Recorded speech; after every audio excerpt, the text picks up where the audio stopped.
നമസ്കാരം, സുരേഷ് പുളിക്കലാണ് കണ്ണമ്പ്ര വാർത്തകൾക്ക് വേണ്ടി. ഇന്നിപ്പോൾ നമ്മൾ മലങ്കാട് കോറിയുടെ ഒരു ഭവിഷ്യവുമായി ബന്ധപ്പെട്ട് പണപ്പാടത്താണുള്ളത്.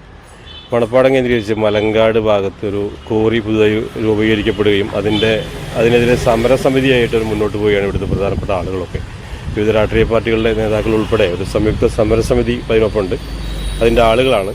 എന്താണ് ഈ സംയുക്ത സമരസമിതിയുടെ ഒരു ഉദ്ദേശ ലക്ഷ്യം? ഞങ്ങളുടെ ഉദ്ദേശം ഇത് തുടർന്ന് ഈ സമരം കൊണ്ടുപോകാൻ വേണ്ടി മാത്രമാണ്.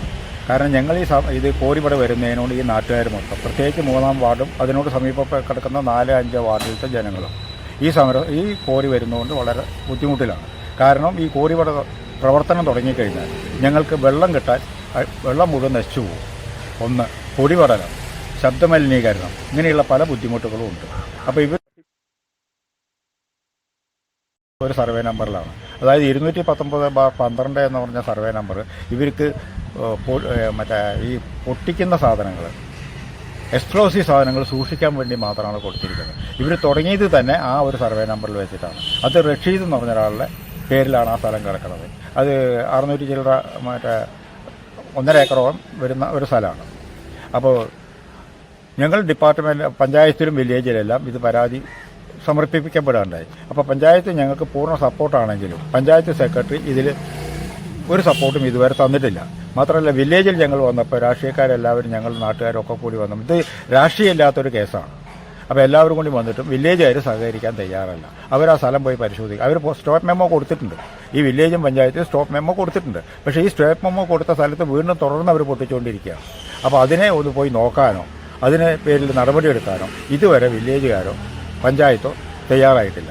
അതുകൊണ്ട് ഞങ്ങൾക്ക് പരാതിയില്ല. ഞങ്ങൾ സമരമായിട്ട് മുന്നോട്ട് പോകും. അതുപോലെ തന്നെ ലീഗലായിട്ട് ഞങ്ങൾ മുന്നോട്ട് പോകും. അതിന് ഞങ്ങൾ സംശയിക്കൊന്നുമില്ല. വേണ്ട, ഞങ്ങളത് തുടർന്ന് മുന്നോട്ട് പോകാൻ തന്നെയാണ് തീരുമാനം. ഈ കോറിയുടെ ഉടമസ്ഥാവകാശം സംബന്ധിച്ച് അതുപോലെ ഉടമസ്ഥകളുമായിട്ട് സംസാരിച്ചപ്പോൾ മനസ്സിലായത് അതിന് കൃത്യമായ എല്ലാ രേഖകളും അവർ ഹാജരാക്കിയിട്ടുണ്ടെന്നും എല്ലാ നിയമപരമായിട്ടുള്ള ലൈസൻസിൽ എടുത്തിട്ടാണ് പ്രവർത്തനം. അതിൻ്റെ കാരണം പഴയ പഞ്ചായത്ത് ഭരണസമിതി ഇരിക്കുന്ന കാലത്താണ് ഇവർ പഞ്ചായത്തിൽ ലൈസൻസിന് വേണ്ടി അപേക്ഷിച്ചു.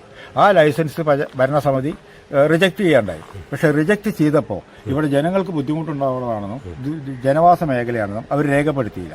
ആ ഒരു പോയിന്റ് വെച്ചിട്ടാണ് ഇവർ ഹൈക്കോടതിയിൽ പോയത്. ഹൈക്കോടതി നോട്ടീസ് കൊടുക്കാണ്ടായിപ്പോയി. ഭരണസമിതിക്കും സെക്രട്ടറിക്കും നോട്ടീസ് കൊടുക്കാണ്ടായിപ്പോയി. ആ നോട്ടീസിനെതിരായിട്ട് ആ നോട്ടീസിൽ കോടതിയിൽ ഇവർ യാതൊരു നടപടികളും സ്വീകരിച്ചില്ല. അപ്പോൾ അങ്ങനെ ഡീംഡ് ലൈസൻസായിട്ട് മാറി. കോടതി നേരിട്ട് കൊടുക്കുന്ന ലൈസൻസായി മാറി. ആ ലൈസൻസ് ഇവിടെ 15 ദിവസത്തിനുള്ളിൽ കൊടുക്കാൻ കോടതി ഓർഡർ ഉണ്ട്. ആ 15 ദിവസത്തിനുള്ളിൽ കൊടുക്കാൻ കോടതി ഓർഡർ ഇട്ടപ്പോഴും ആ ഓർഡറിൽ പറഞ്ഞിട്ടുണ്ട് 15 ദിവസത്തിനുള്ളിൽ എന്തെങ്കിലും എതിർപ്പുണ്ടെങ്കിൽ അറിയിക്കാൻ. അതും ചെയ്തിട്ടില്ല. ഇതാണ് സംഭവിക്കാൻ കാരണം.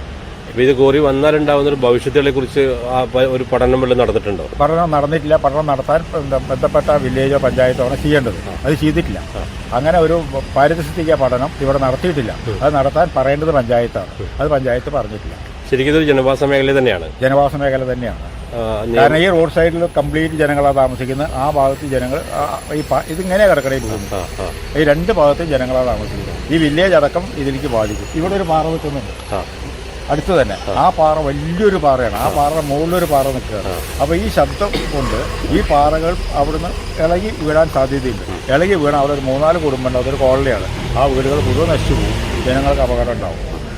വലിയ ബുദ്ധിമുട്ടുണ്ടാക്കുന്ന ഒരു സംഭവമാണ്. വലിയ ബുദ്ധിമുട്ടെന്ന് പറഞ്ഞാൽ വലിയ ബുദ്ധിമുട്ടുണ്ടാക്കുന്ന സംഭവമാണ്. അല്ല, ഞങ്ങൾക്ക് ഇപ്പോൾ അവരൊരു പ്രസ്ഥാനം വന്നു, അതിൽ 10 ആൾക്ക് തൊഴിൽ കിട്ടി, അതിനൊന്നും ഞങ്ങളെതിരല്ല. പക്ഷേ ജനങ്ങളുടെ ജീവനും സ്വത്തിനും ബുദ്ധിമുട്ട് വരുമ്പോൾ ഞങ്ങൾക്ക് തടയാതിരിക്കാൻ നിവൃത്തിയില്ല. അതുകൊണ്ട് ഞങ്ങൾ എന്ത് വില കൊടുത്തും ഇത് തടയാൻ തന്നെയാണ് തീരുമാനം. സമരമായിട്ട് മുന്നോട്ട് പോകാൻ തന്നെ. സമരമായിട്ടും പോകും, ലീഗലായിട്ടും പോകും. ശരി.